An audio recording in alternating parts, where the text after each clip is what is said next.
Hello, my name's Morag Gamble from the Permaculture Education Institute. Welcome to video number 3. In the first video of this 4-part series, I talked about what is permaculture, why we need permaculture, and how I ended up getting into permaculture well over 25 years ago now.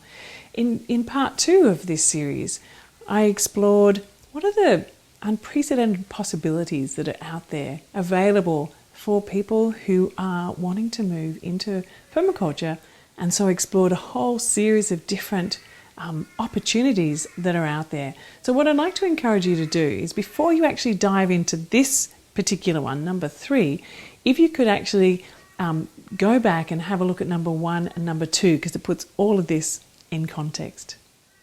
So in this part 3 of the 4-part series, I'd like to explore what does it take to actually create a permaculture enterprise. So you might have a whole lot of ideas of the things you'd like to do, but how do you get there? How do you transition from the livelihood and the life that you're in now to one that's based more on permaculture or completely on permaculture? And I wanted to talk a little bit about that too, because it's not necessarily about diving all in and just only doing permaculture. There are ways of weaving permaculture in to the fabric of your life, to the fabric of your work, to the fabric of your community. And that too is a really integral part of how to make permaculture really thrive and work. So it's not completely changing, it's integrating, it's unfolding, it's allowing an emergence of a new way of life to come about. So actually, I've been working my entire life doing permaculture, basically. I think there's only a 9-month period when I didn't use permaculture as my main way of life, and I was working at that time in the Department of Environment and Heritage as part of a Green Jobs program in my 20s, and that was an interesting experience. I was working in environmental assessments and looking at the impacts of different developments on our environment. But you know what? It just left me feeling really cold. I had no input into the type of development that was being created, whether that was a good direction to head in. I was just assessing whether it was going to harm a little bit or a lot. So 9 months was the commitment for the Green Jobs program. At the end of that, I think I went to India to just kind of reboot, to recap, and went and volunteered up in Ladakh, in one of the most favourite places for me in the world, where you can see, sustainable living in action on an everyday basis. And so I filled my cup again and came back to Australia, really looking at ways to just say, okay, how can I make permaculture my entire way of life?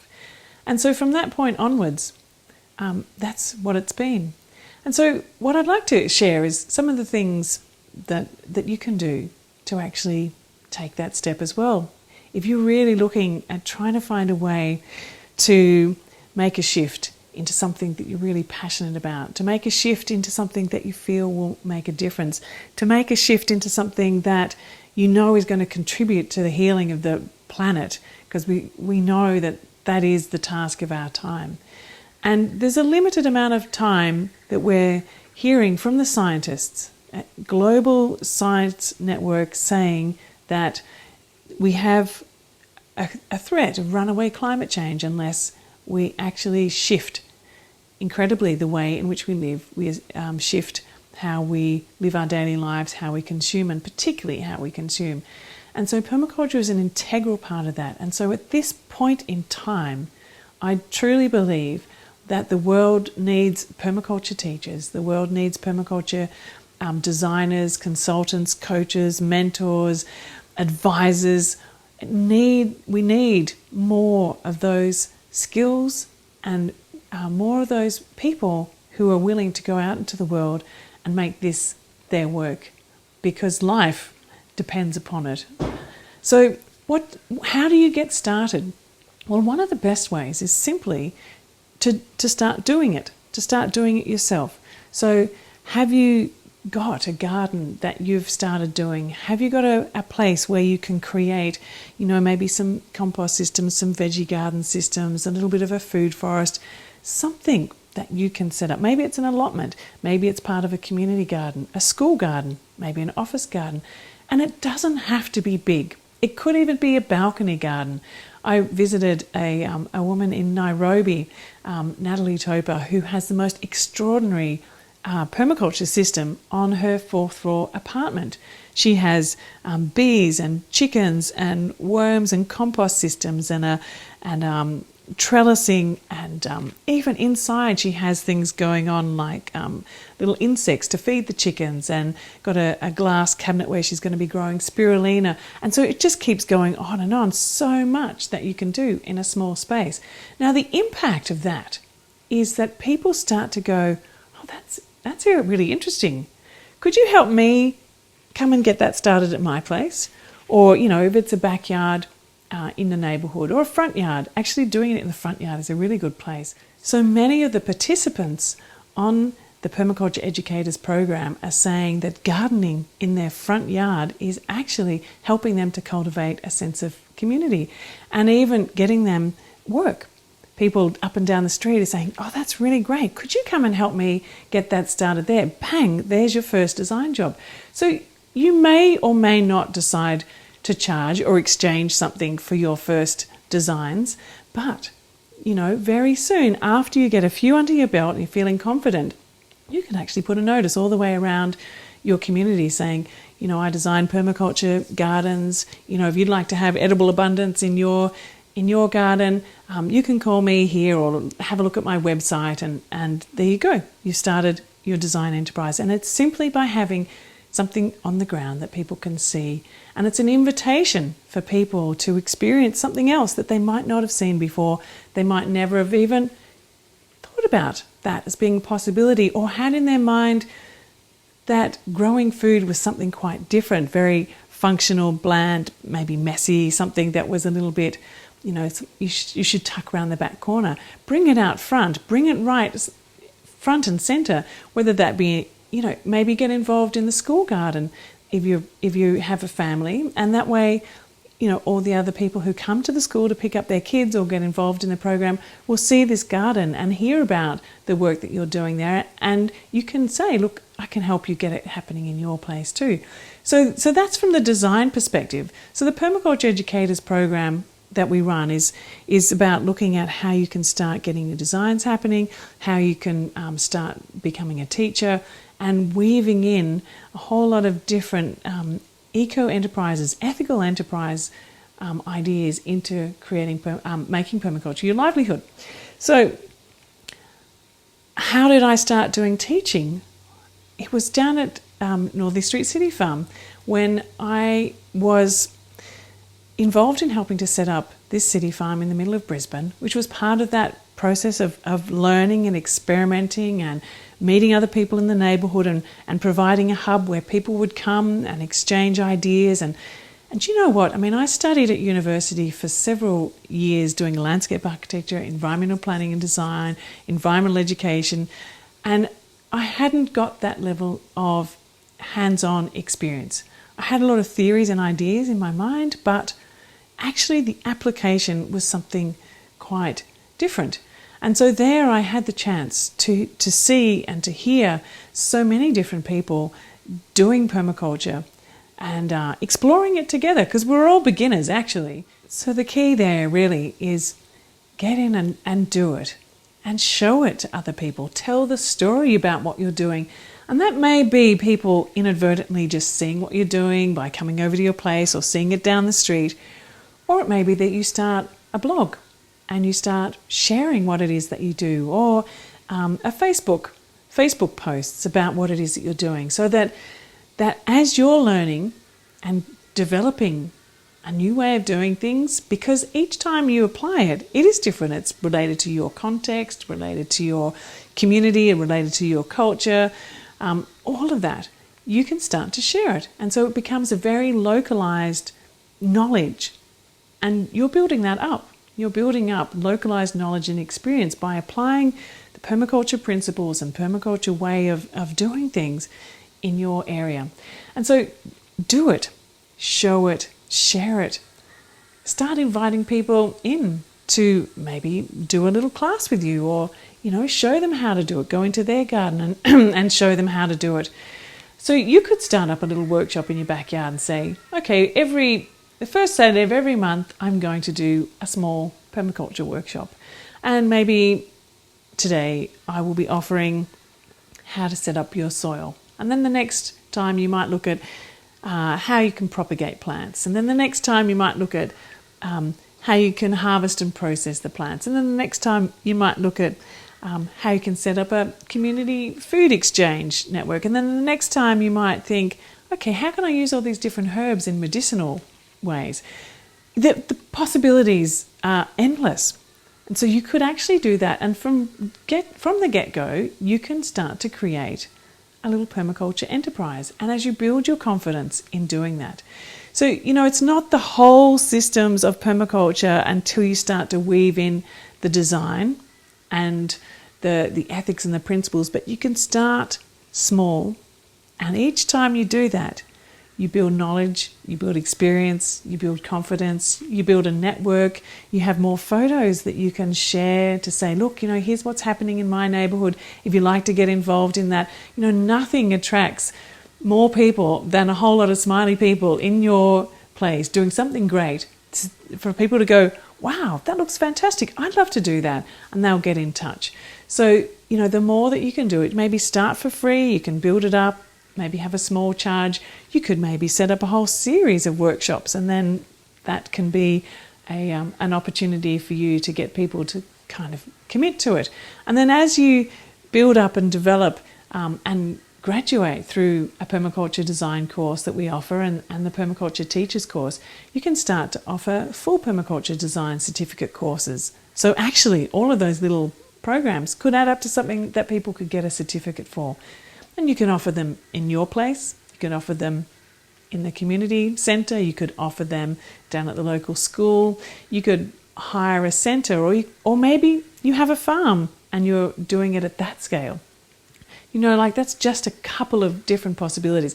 I think as soon as you switch on your imagination about what the possibilities are and see that just by starting small, you can really build up something that will be substantial. So it's not going to be something, nothing is really an overnight success. It's something that you build up and build confidence to, but it's something that you can start now. And it's something that you can transition to and create a really sound livelihood. One of the things I love about actually creating my home base as being the Permaculture Education Centre is that I get to work from home.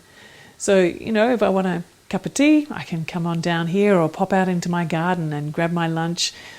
It's all there. And it's a place where my garden is my home, it's my family's playground, it's my workplace. It's an integrated, connected life.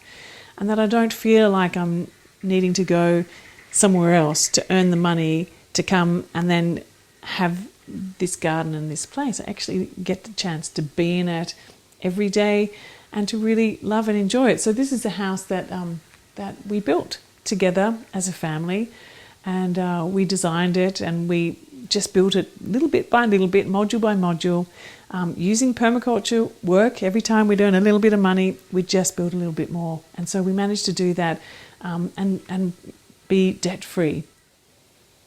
A really good way to help to build up an enterprise in permaculture, something that you can generate your livelihood from too, is to create a local community organisation based around permaculture.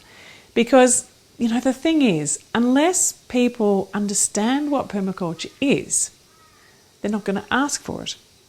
So one of the first steps actually in terms of creating a livelihood for yourself based around permaculture, and a livelihood not just for yourself but other people in your neighbourhood, because the more people that are doing permaculture, actually the more thriving the whole thing becomes. You create this ecological system, and you don't all have to compete trying to do the same thing.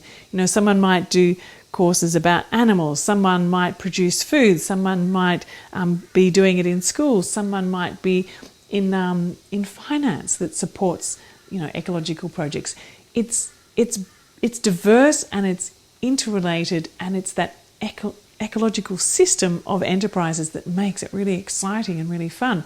So in order to get that happening, you may need to start at the beginning and actually do community education programs. So what does that mean? Maybe create a permaculture club in your area and host events where you could have speakers and conversation groups, study groups, maybe start up a little demonstration garden, information guides about how to get permaculture systems happening, offering people to come out and help with designs, or going and doing talks in schools, that kind of thing. So doing a community education, writing in papers was the other thing I was going to say.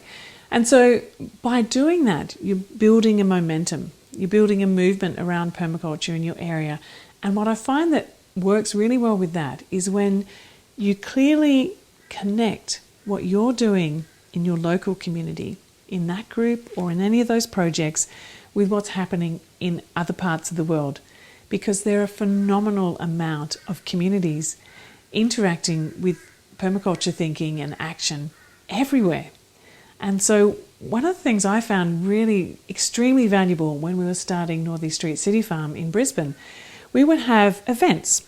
And so sometimes, when we were getting started in the garden, there was just a small group of people who wanted to come down and do the hard yak of getting the garden started.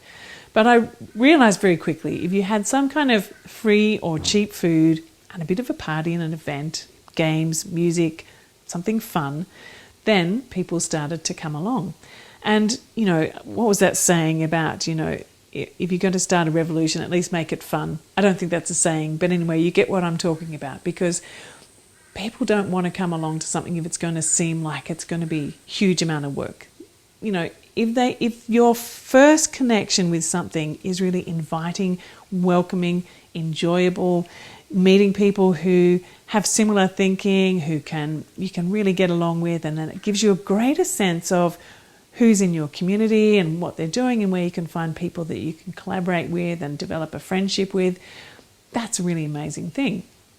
So anyway, we would start to create every quarter. So, actually, it started out as being every full moon, because that meant that out in the city farm, there was a beautiful full moon, good light. We would invite people to come along and bring a plate of food to share, bring their instruments, and we would have a great evening in the park.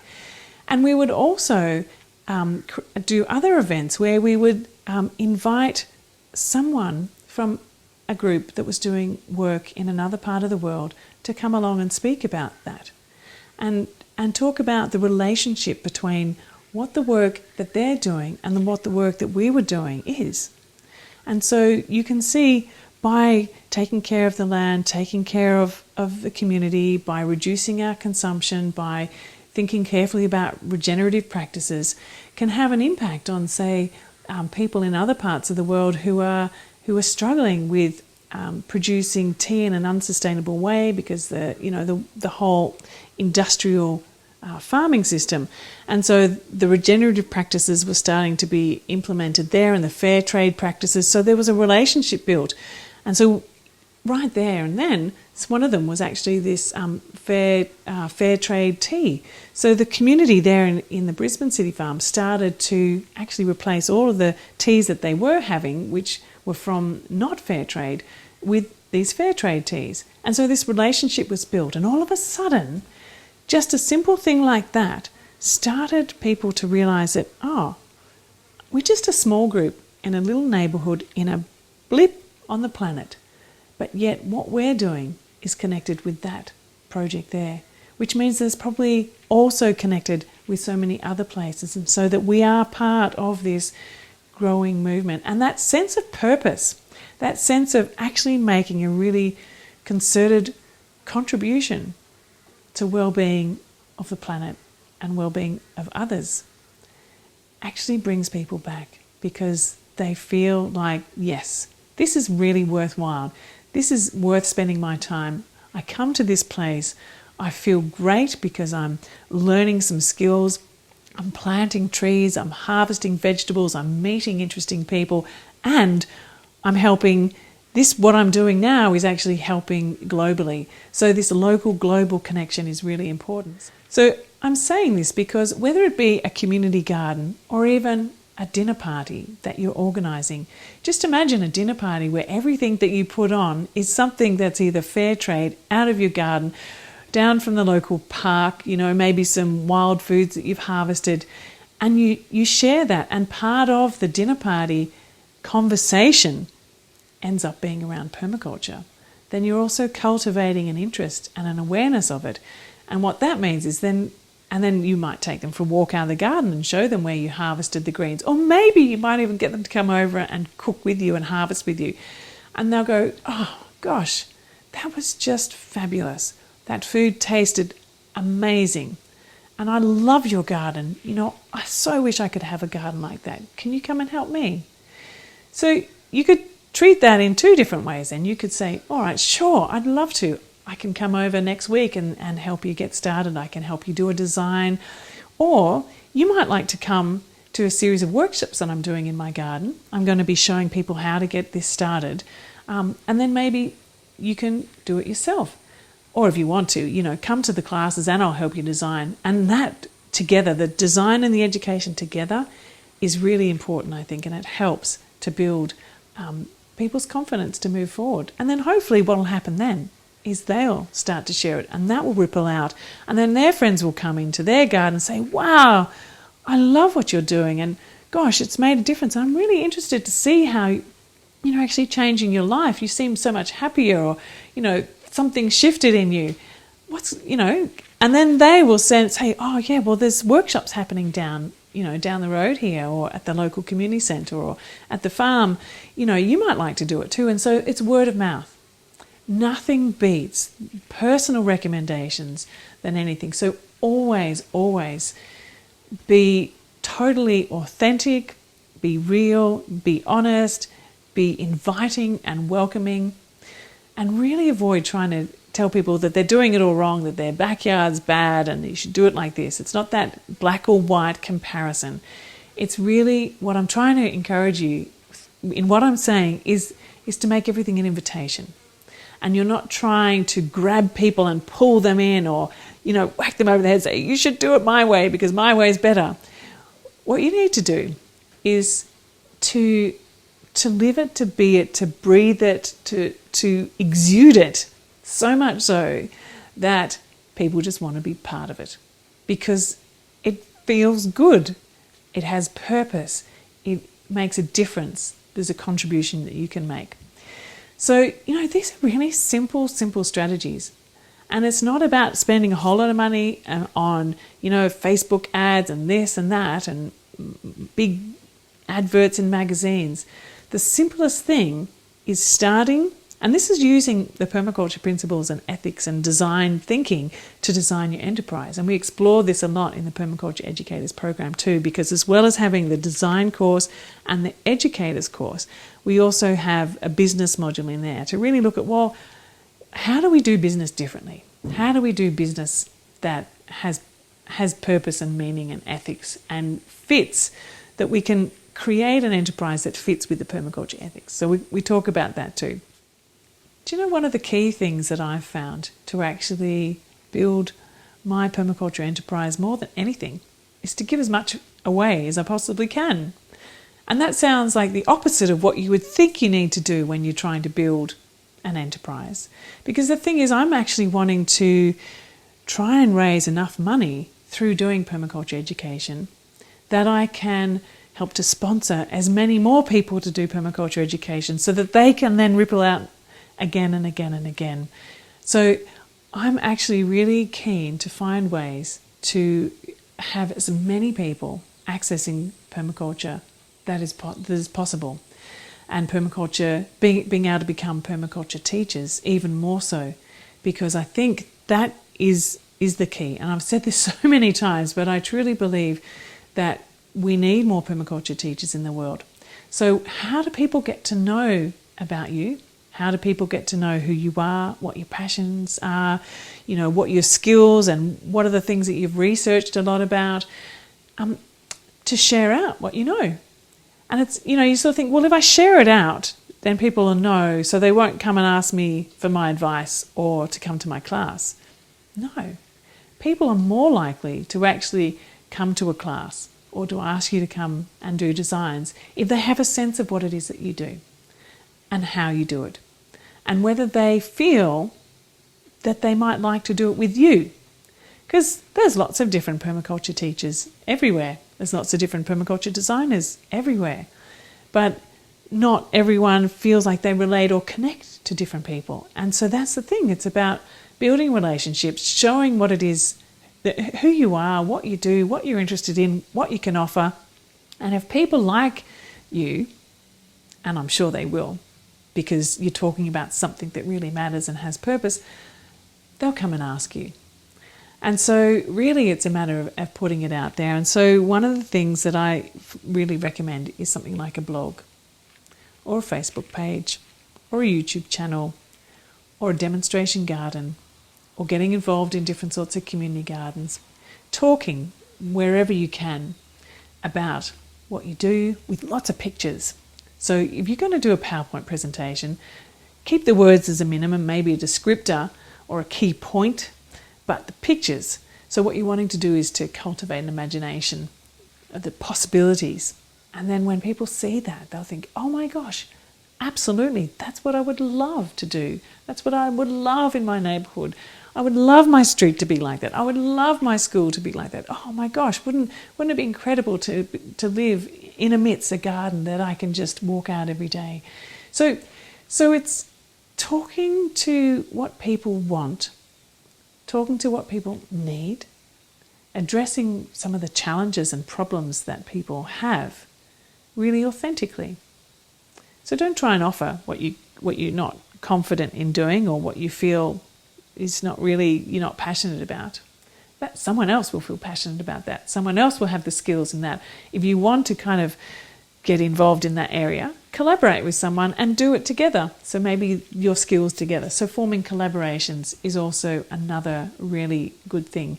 So essentially what you're trying to do to cultivate and grow a permaculture enterprise is to open doors, to invite people in, to share generously, and to really make it something that people just want to be part of because it makes so much sense and it feels right and they know that it's actually going to help to make a difference. One of the really interesting ways that my permaculture career has evolved has been through doing courses. People coming and doing courses, actually signing up to do permaculture courses that I'm running from different parts of the world. And then they'll say, oh, this is great. I really like this. Would you be able to come and run that course in my community? And so sometimes it's really important to be able to go to different places, to seed it, to help create a community around that, to set a momentum happening around that. And then that graduate can be a co-teacher with you and help to run that program and therefore then have the confidence to keep them running once you've gone. And so really it's about, as much as possible, keeping on holding people's hands that are working with you as long as needed to be able to get it going where they are. And then they can ripple off and do that. And then you can go and do that somewhere else or come back and do another project. And the idea of actually running your own permaculture enterprise gives you the freedom to be responsive like that. An opportunity comes up and it's not in what you think you're going to do in that year, but you think, oh my gosh, that's a fantastic opportunity. That feels like something I'd really like to do. And plop, in it goes into your program for the year and you can shuffle things around to make it work. The freedom to choose your work, choose the projects you work on, choose the projects you feel that are really ethical and purposeful is just an amazing feeling. And so I'm constantly reflecting on, is this the best way that I could be using my time in order to make the most positive difference that I can in the world? And then I just keep evolving and changing and offering things in new and different ways to try and amplify the work because, as I've said, I think the permaculture solution is critical to the situation that we're finding ourselves in at the moment with the climate emergency and also the ecological emergency. So just to recap, the key things to get you started in permaculture enterprise is to get your own system happening, experiment, create visible projects, share your projects, collaborate with others, give away ideas and knowledge as much as you can, whether write it, blog it, film it, share it at schools, share it at centres, talk at conferences, talk at your workplace. Wherever you find an opportunity to speak up about it, have a conversation in the tea room at work, have a conversation down at the gate at your child's school. There are so many different ways to open conversations about permaculture, which can then lead into someone saying, oh, what's that? And then you can find out ways to actually start, not to sell them a course or sell them a design, but just to let them know. And as I've said earlier, the thing is that the more people find out about it and they see how beautiful it is, they'll ask you if you can help them. So making your livelihood based on permaculture is absolutely possible. You can start it as a small side thing that you do, or you could dive straight in and just make it your whole way of life. Or you can transition and even find a way to weave it into the work that you do. So maybe you're a teacher, maybe you're a nurse, maybe you're an architect. There are ways of weaving in permaculture into what you do already, and that is absolutely fantastic. So it doesn't have to be just, there's no one way, I guess is what I'm trying to say. There are unprecedented possibilities that are up to your imagination, up to your context, up to what you're interested and passionate about. There was one other thing that I wanted to say that I found has been incredibly useful in building my permaculture career, is saying yes. So if someone invited me to go and speak at the local fair, yeah, sure, that'd be great. And I work out what it is that would be most relevant to that. Could you come to the local school and help to get a garden set up there? Sure. Would you like to come and talk about permaculture to the graduate students in urban design? Sure. Can you come to a village in Indonesia and teach permaculture to the women there? Absolutely. So I've always said yes. Very rarely have I said no, because these are not only really fantastic things to do, but they're always great ways to build new skills, to learn something new, to apply the knowledge in a different context, and really grow up your repertoire of the possibilities that you can encounter in your permaculture career. So I know saying yes is probably, sometimes you get yourself overwhelmed and too much. So, just be careful of that. But I do really highly recommend you not to sort of go, oh no, I couldn't, I think is what I'm trying to say. Oh, I've not done that before. You don't have to be the absolute expert to go and share something. You have your knowledge, and what you offer is unique and amazing.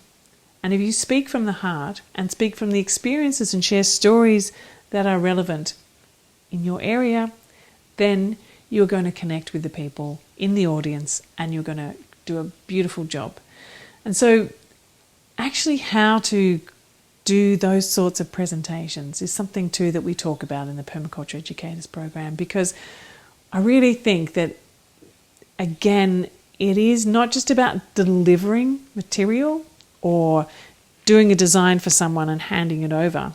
It's about how you build the relationships between the designer and the person you're designing for, that it's a collaborative process, that when you're running education programs, that the two meet as well, that you're not kind of the expert with the people here who have come to learn from you, that it is actually, you're really opening the doors for an opportunity for people to explore it, and you bring in some skills and knowledge, but no one can ever know everything. You know something that you're passionate about, that you're willing to share, that you have the skills to do, and you can explain it well. and someone hasn't had the time to look into that. And so if they're interested, they can come to you. So say yes. Just do it and work it out. And I'm sure if you just put your whole heart into doing it, you'll be amazed at the things that you'll be able to do.